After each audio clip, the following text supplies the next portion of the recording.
ପିଲାମାନେ ଆଜି ଭିଡ଼ିଓରେ ମେଟ୍ରିକ୍ ବୋର୍ଡ ପରୀକ୍ଷା 2025 ଉପଲକ୍ଷେ ସିଲେକ୍ଟେଡ୍ ହୋଇଥିବା ରଚନା ଯାହାର ବିଷୟବସ୍ତୁ ରହିଛି ଜାତୀୟ ସଂହତି। ରଚନାଟିକୁ ପଢ଼ି ନେବା। ସର୍ବପ୍ରଥମେ ଉପକ୍ରମ। ସର୍ବପୁରାତନ ସଭ୍ୟତାର ଦେଶ ଭାରତବର୍ଷ। ଏହି ଦେଶ ଜ୍ଞାନ, ବିଜ୍ଞାନ, ଦର୍ଶନ, ସାହିତ୍ୟ, କଳା ଇତ୍ୟାଦିରେ ତାର କୋଳ ବିମଣ୍ଡିତ। ଏହି ସ୍ଥାନରୁ ଜ୍ଞାନ ବିଜ୍ଞାନର ଆଲୋକ ସାରା ବିଶ୍ୱକୁ ଆଲୋକିତ କରିଛି।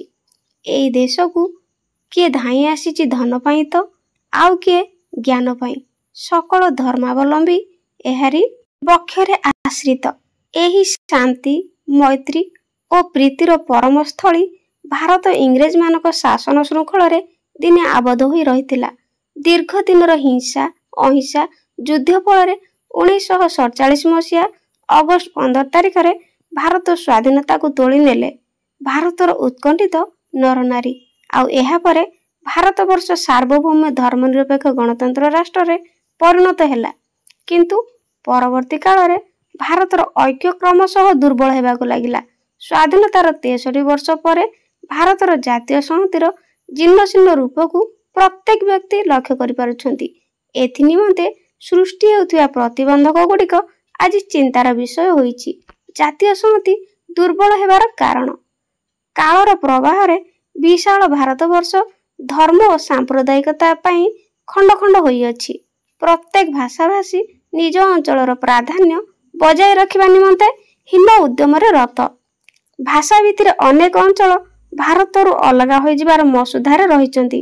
ମୋଟାମୋଟି ଭାବରେ ଦାରିଦ୍ର୍ୟ, ନିରକ୍ଷରତା, ସ୍ୱାର୍ଥପରତା ଏବଂ ସଂକୀର୍ଣ୍ଣ ମନୋଭାବ ଆଦି କାରଣରୁ ଭାରତର ସଂହତି କ୍ଷୀଣ ହେବାରେ ଲାଗିଛି। ଏହାର ସୁରକ୍ଷା।